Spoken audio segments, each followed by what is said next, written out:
Welcome to the What Up Doc University podcast, your number one resource for total body wellness. Here's your host, Dr. Mike. Hey, welcome back to the What Up Doc University podcast. This is Dr. Mike Okouchi. This is part 2 of a two-parter series where I talk about environmental toxins and its impact upon your health. So stay tuned, kick back, relax, grab something like water to drink, and enjoy.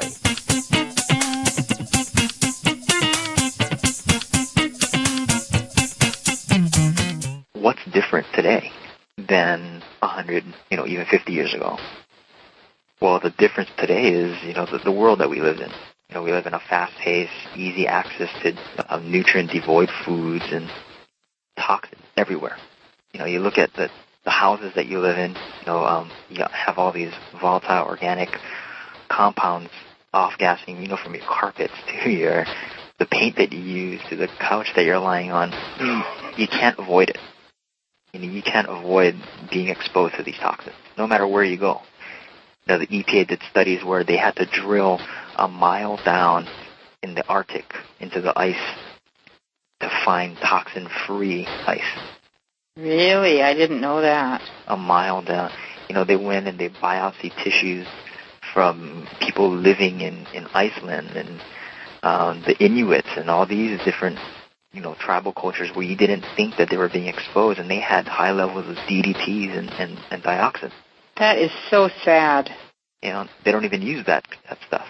Yeah, exactly. Whoa. So this is getting a little depressing, but I think that awareness is the first key.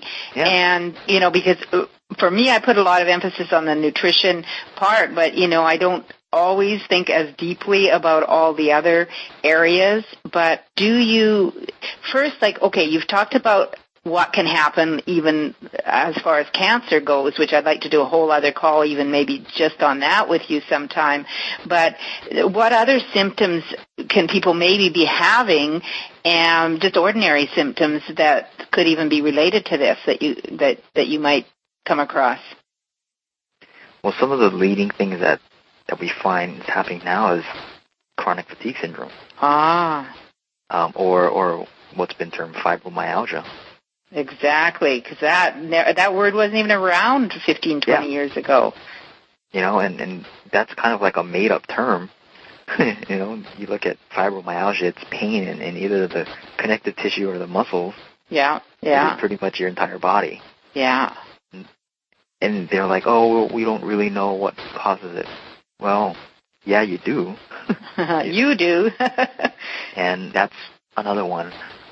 We're seeing huge increases in unexplained migraine headaches. I wondered about that. Yeah. I wondered if there were more.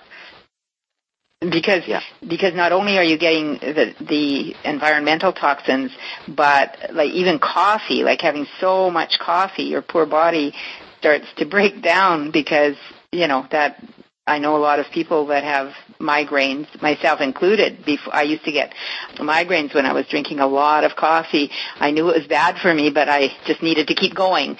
And I'd get a migraine about every 2 months. Yeah.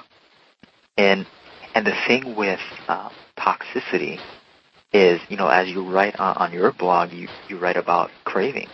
Right. It impacts your endocrine system. And if you throw off, your blood sugar balance, you are going to crave things that'll try to get it back into balance. Mm-hmm. The highly sugared foods. That's right. And so the body is it's trying to do its best, but then it gets overloaded, and all the hormones or the whatever's helping it to helping your body stabilize, like your insulin to stabilize your blood sugar, gets all out of whack, right? Yeah. Yeah. Because it doesn't know what to do. Right. Yeah. So we've covered, where toxins come from and somewhat what they do to our bodies. Do you have some advice for us on how we can get rid of toxins from our bodies? Well, my first advice always is to become aware, or live consciously rather than unconsciously. Start to read labels and do research about the things that you're putting into your body or surrounding yourselves with. If you can find things that, or materials that you're using that don't outgas as much, choose that. The other things that you can do is the things that you're putting into your body as far as nutrition. You talk a lot about that. I do. In your posts about whole foods, water intake, and all that kind of stuff. But there's a medical doctor that I really, really like, and she's like the foremost expert on toxicology. Her name is Dr. Sherry Rogers. And she looks at how your body detoxifies as far as the nutrients that you put into it. And one of the things that you have to increase in your body is glutathione. Glutathione is your body's natural antioxidant and natural detoxificant. And it's most abundant in your liver. And some of the things that you can do to increase glutathione is any foods that contain sulfur in it. So things like onions, garlic. Oh. Those types of foods help to increase sulfur compounds within your body. You can also take nutritional supplements that contain N-acetylcysteine. Another good one for people who's suffering from like chronic fatigue and all that kind of stuff, where they're exposed to a lot of toxins, is L-carnitine, because L-carnitine helps to increase mitochondrial function. So explain that for our listeners, the mitochondrial function. That's the heart, right? There are these little things in your cells that's like the powerhouses of your cells. It's kind of like the power generators in a city, and toxins really, really attack at that. They lodge into your mitochondria and disrupt how your cells make energy. So then, if you decrease energy, you're going to feel fatigue. So if you have L-carnitine and N-acetylcysteine, vitamin C, vitamin A, vitamin E, those types of things, even alpha lipoic acid, those are a good basis to start with to help your body, help your cells to function better. And we can't really get these enough of these in the foods now because the foods are so depleted. Yeah, that's a whole subject in itself. Yes. You could if you ate like 33 pounds of spinach. Yeah. Or drank like a quart of safflower oil to get your baseline amount of vitamin E. But yeah. Can you give us an idea of yourself personally? What you would have in a day? I'm sort of putting you on the spot because we hadn't discussed that before, but that might be helpful, like how you avoid loading up on toxins. Well, to start the day, we have a house water filtration system. Ah. Because don't get me started on the things that are in our water. When I was in college, we analyzed the water in Oregon. And it was pretty amazing, some of the things that we found in there. Really? Birth control and all that stuff. So I used to joke around and tell the girls in our class, you don't need to buy birth control, just drink the water. Oh, isn't that sad? Well, that is so sad. That's strong in there. Mm-hmm. Another thing, brushing your teeth. There's a huge controversy with using fluoride because fluoride is a halogen and disrupts your thyroid function as well. Oh, right. You know what? I've never had my kids have fluoride treatments, and I haven't had them. I actually had documents from 30 years ago. That was one of the things that really stuck in my brain. Don't use fluoride. So yeah. But some people are starting to understand that. But I just knew it was bad for me, and I wasn't going to touch it. Yeah. Those are two of the major things, and then looking at the shampoos and conditioners and lotions and potions that you're putting on your body. One of the biggest things is making sure that those things are paraben free. Parabens have been one of the major causes of tumor growth in breast tissue. So looking for stuff that, if it contains, methylparaben, isopropylparaben, those types of compounds, they're used as preservatives in a lot of the cosmeceutical products. Yeah. Yeah. So, and there's lists on the internet. And have you put any list on your website? Not yet. Not yet. Yeah. I'm still compiling a whole bunch of things. Good. Okay. So if people go to your blog, they'll start to see this kind of information. I don't put a lot of that because I put my emphasis mostly on food. So, but that's great that they'll be able to find that there. So you start your day. You always have healthy water because you've got a wonderful filtration system of your own. You don't brush your teeth with anything that has fluoride in it. You don't have parabens in your shampoos and lotions. So those are really, even those 3 tips for our listeners will be a great start, right? Yeah. I kind of went through like the average American day, before they leave their house, they're exposed to about 3,000 to 4,000 different chemicals. Oh, are you serious? Yeah. No, that's too much. That's very, very frightening. No. Well, a house that's not, that their water isn't filtered, they're exposed to about, 1,000 known chemicals, not to mention the ones that they don't know. Tacking on the other things, from your laundry detergent, the things that are off-gassing from that, and all those things, that it came out to about 3,000 to 4,000. Yeah, that's pretty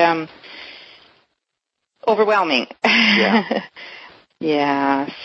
So there's, but there is a movement, and it's growing stronger.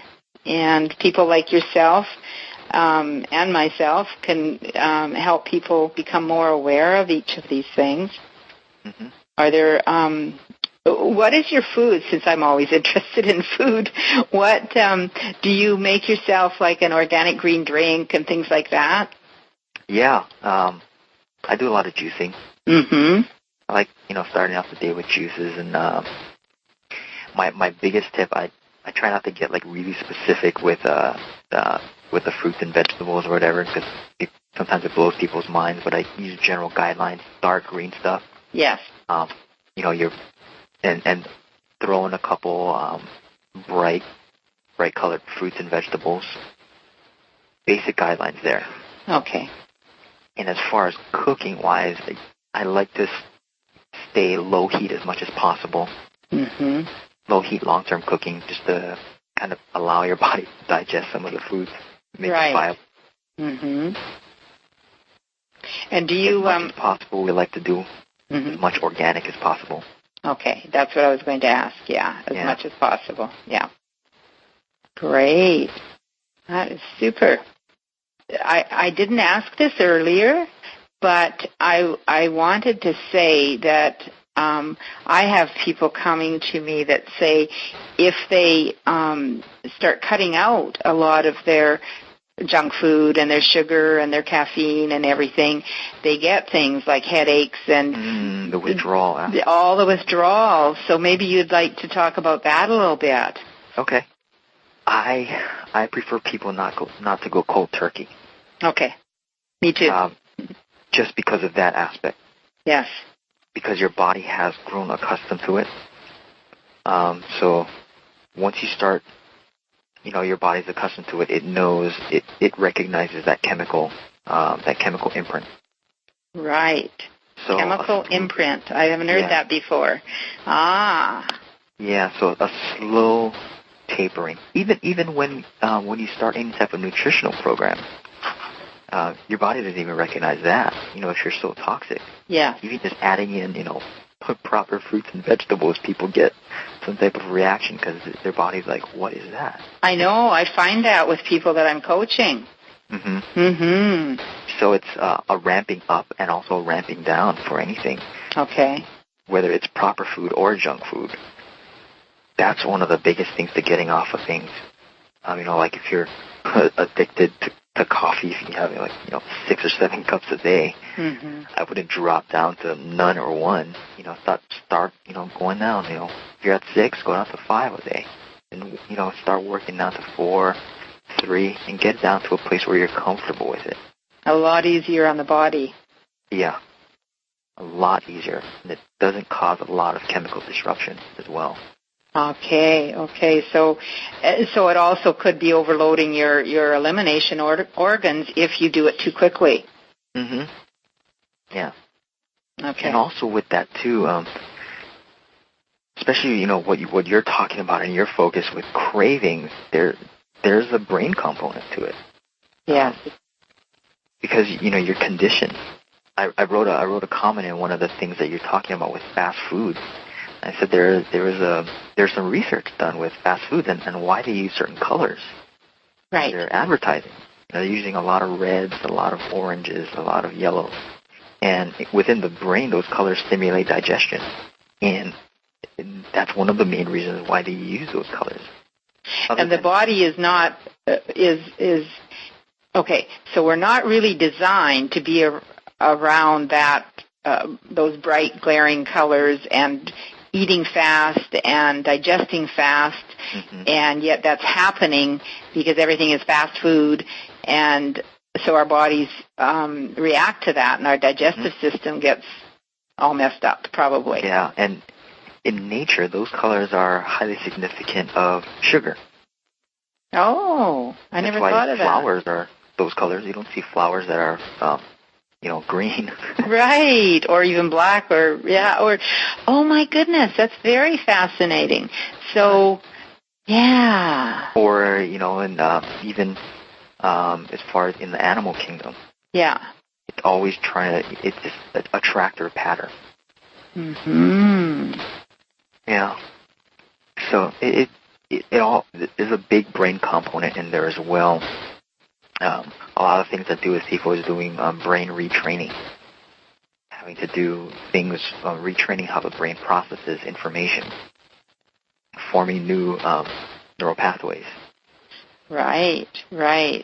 Yeah. I have a guest speaker who talks about that, emotional eating, and she works with people on that, and I find that really fascinating. And there's even the movie What the Bleep, if people have seen that, that's fascinating because that does show you exactly how we're so programmed, and there's deep grooves of programming in a certain way in all our habits, right? And so then when you change your habit, you have to keep doing the new habit over and over and over so that there's a deeper groove of that. But I guess that's why, because we've still got the old groove there, if we get off it, we can easily fall back into old habits too. Yeah. There was a program on PBS called the Brain Fitness Program, and they're talking about neuroplasticity and how it's a negative thing as we get older. As we get into what we call a rut. Yeah. We never use our brain. Kind of like if you go home the same way every day, from work, you're really not thinking about it. It becomes an unconscious thing. Right.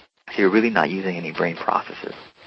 And you see a lot of people being affected with brain disorders that are going on now. And that's interesting because even for the eyes, my mother was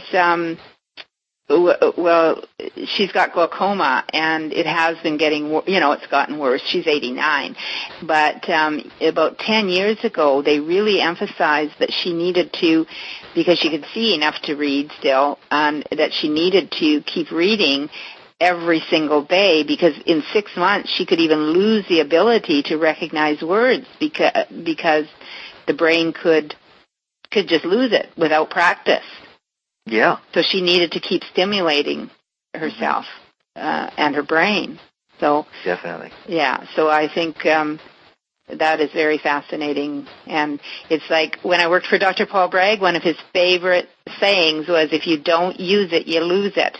Exactly. That's how your body works. Yeah. Well, this has been great. I've really enjoyed our talk, and I hope we can do this again. Yeah. Wow, I hope you got something out of that. And some of the things to take away is that we are being bombarded by toxins every single day, guys. And we need to take a proactive approach. And I always teach my patients that the key to longevity is getting the toxins out of your system faster than you're taking it in or creating it. So take this to heart. I'll help you take some notes. Go to our blog, at whatupdocuniversity.com/blog and check out our blog posts. Subscribe to our podcasts on iTunes, Stitcher, Blueberry, and tell your friends and family, guys, because there's valuable information here that can affect their life. Next week, we have a great episode lined up for you guys. A special guest from a company called Muse, where they're using this brainwave technology where it measures the brain activity so that you can take hold of your brain, exercise your brain, and basically hack your brain so that you can live the best life possible. So stay tuned next week as we feature that technology. You're going to want to listen to this because it blew my mind, no pun intended, and it will change your life. Stay tuned. What Up Doc University podcast.